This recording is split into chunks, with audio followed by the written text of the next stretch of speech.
sais qu'il y a plusieurs personnes qui nous suivent. Tu vas te retrouver exactement dans mon histoire.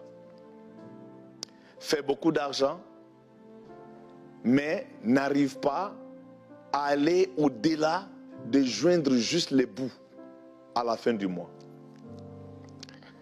À un moment, je commençais à être frustré à l'intérieur. Surtout lorsque on est prédicateur et pasteur, on a un cœur qui subvient aux besoins des autres. Alors, c'était un témoignage de quelqu'un qui vient d'acheter une nouvelle maison, une nouvelle voiture, un bon boulot, et on prie pour les gens, on remercie le Seigneur. Mais à l'intérieur, je savais que j'étais fauché, pour le dire ainsi. Des fois, les gens peuvent te regarder et tu as l'air d'avoir tout. Mais ta condition vraie ne reflète pas l'opinion des gens. Ce n'est pas la réalité. Je me rappelle ce jour, je venais de la maison d'un membre de notre église et cette colère divine d'insatisfaction où tu ouvres tes yeux et tu réalises il y a quelque chose qui ne va pas. Et j'ai parqué ma voiture pour avoir une conversation vraie avec Dieu, mon Père. Là, vous habitiez où à ce moment-là? J'étais à Calgary. Et j'ai dit au Seigneur, écoute, disons-leur la vérité. Arrêtons que les gens pensent qu'El Hadj, il a tellement d'argent. Disons-leur la vérité. Peut-être qu'ils auront miséricorde sur moi, Seigneur. Arrêtons de mentir au monde. Cette situation, elle est vraie. Alors ce jour, quand j'ai fini de parler au Seigneur, quelqu'un m'a appelé. Immédiatement, j'étais assis dans la voiture. Mon téléphone sonne et me dit, pasteur, je vais acheter une maison. Est-ce qu'on peut se rencontrer près de l'église ou à quelque part pour que vous priez pour moi? J'ai dit, ok, il n'y a pas de problème. Je suis allé, quand j'ai fini de prier pour la personne m'a donné $500. J'ai attendu dans la voiture qu'elle parte d'abord. Écoutez-moi, et il n'y a pas de transformation sans que tu n'aies assez de ta situation. Quand la personne est partie, j'ai pris les $500. Ne fais pas ce que j'ai fait. Je te donne juste mon témoignage. Je les ai jetés sur la vitre. Et je dis non, merci pour cette provision. Mais il faudra que j'attende le prochain mois encore pour un autre miracle. Je ne veux plus aller de mois en mois en espérant une provision mensuelle chaque fois.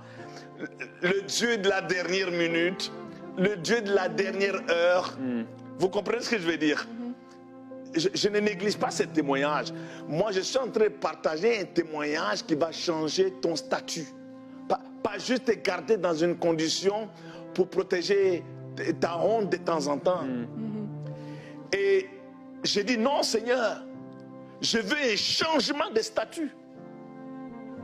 Je ne veux pas... I don't want you to bail me out. Je ne veux pas que tu viennes à la dernière minute pour me sauver à chaque fois. Là. Je suis fatigué là, des miracles des dernières minutes. Je suis fatigué des miracles pour payer le dernier loyer ou quelque que ce soit. L'Esprit Saint travaillait en moi. Et j'ai ramassé les $500. Et je suis allé m'acheter un uniforme militaire.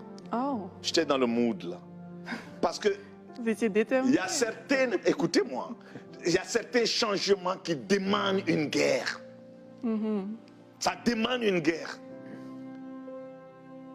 Ce jour, je suis arrivé à l'église, ils ne m'ont pas reconnu.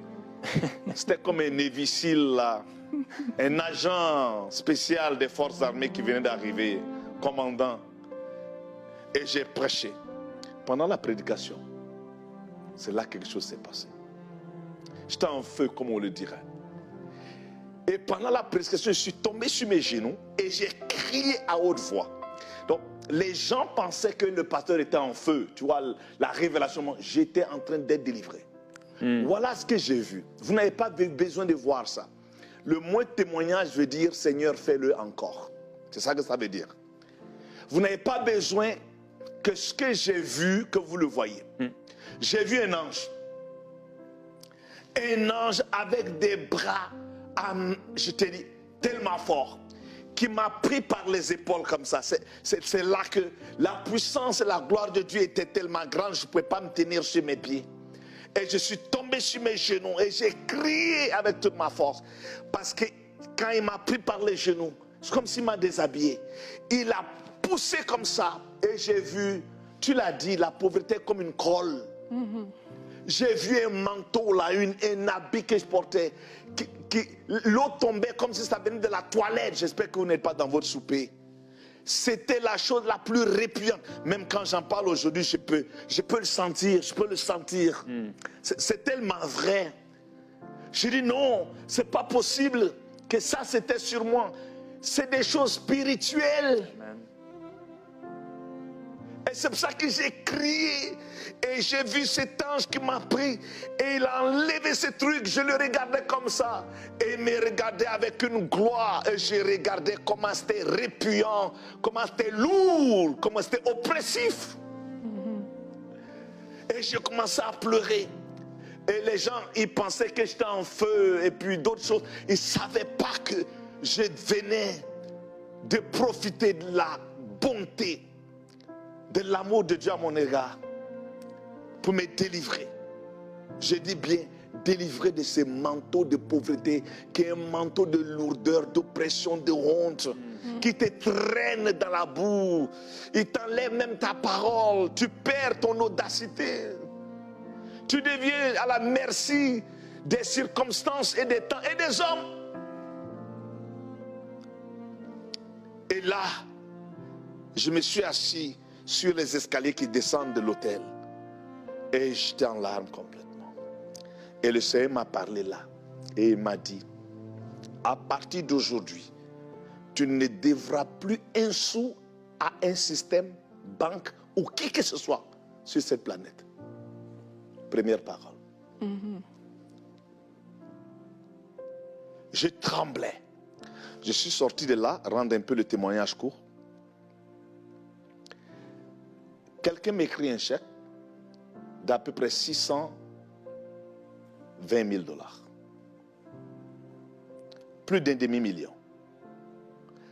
Dans cette délivrance, la semaine qui a suivi, mon immobilier, mortgage, Le prêt hypothécaire. prêt hypothécaire de ma maison, complètement payé.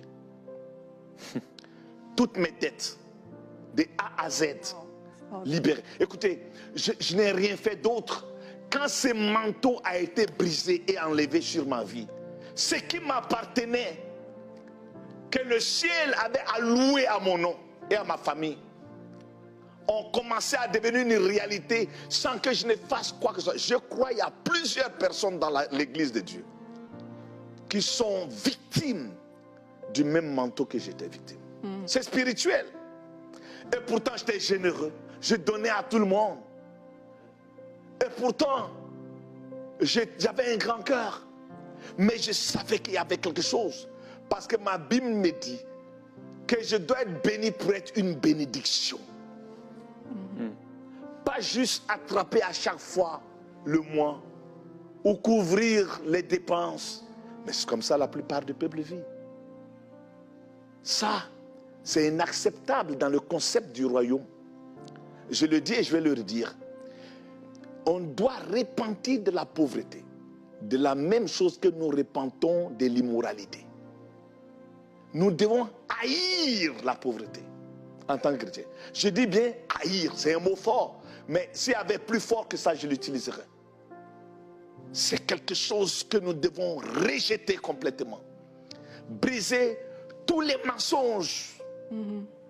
Moi, je me disais, Dieu c'est bon, tant que je le sers, je n'ai pas besoin de grand-chose.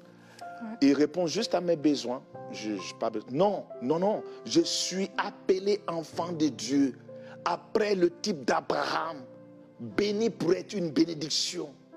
C'est ça mon témoignage.